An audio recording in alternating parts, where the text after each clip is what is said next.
Each random variable has its own population mean or so-called expected value. To get the population mean or expected value of any random variable, we multiply each possible value of x, so each possible outcome, by its respective probability, and then we sum this product over all possible values of x. And here is the formula for you. So we take each outcome of x, multiply by its respective probability, and sum those products. So let's have a look at the example how the expected value is calculated. So suppose an insurance company sells a 10,000 insurance policy at an annual premium of 209. The probability of death during the next year for a person of the customer's age, health, etc. is 0.001. And the question is, what is the expected gain or amount of money made by the company for a policy of this type? So in this example, we've got two gains. The first gain is 290, so the premium that a customer pays. And since the customer lives, there is no cost for the insurance company. And we know that the probability that a customer lives is 0.999. And the second gain is actually negative, so this is the cost for a company. If a person dies, a company has to pay $10,000 of insurance policy, and we also need to subtract the premium that the customer has paid, before he or she died.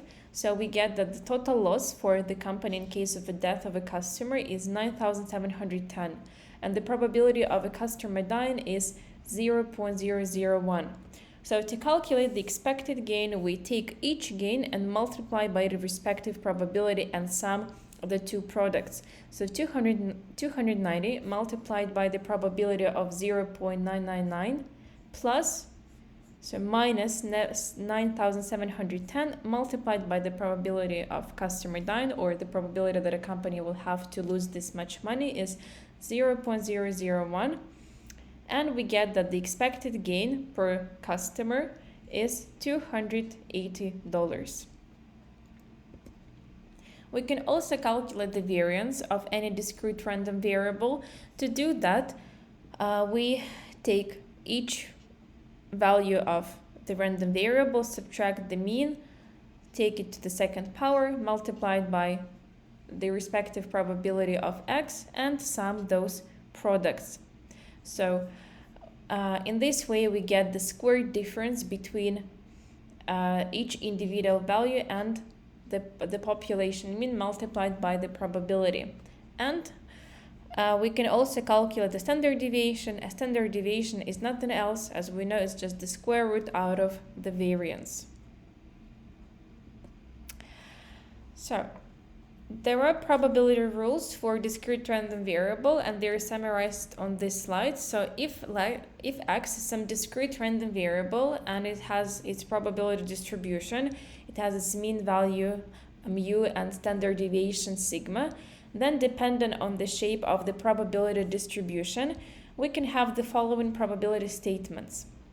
So according to the Chebyshev's rule for any type of probability distribution, the probability that the individual outcome x, so the random variable x, lies between the negative difference between the mean value and the standard deviation and the sum of the mean value and the standard deviation is equal or higher than 0.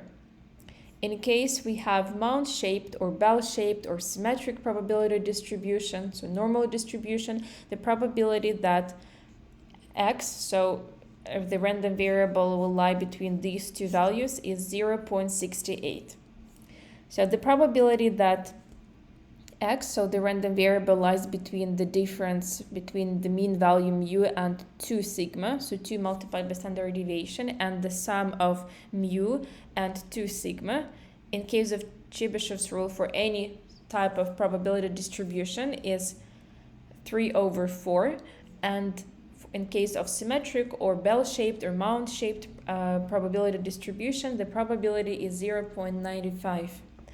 And the last case is the probability that the random variable lies between the mean value and 3 sigma minus 3 sigma, and the mean value, the expected value plus 3 standard deviations, is equal or higher than 8 over 2 in case of any probability distribution, and in case we have symmetric or normal distribution, the probability is 1.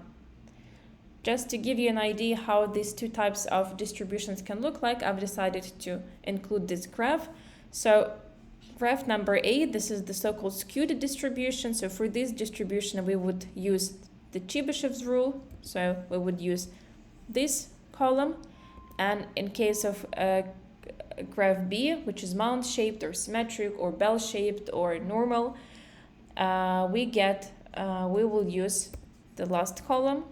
So those p-values will apply to this type of distribution.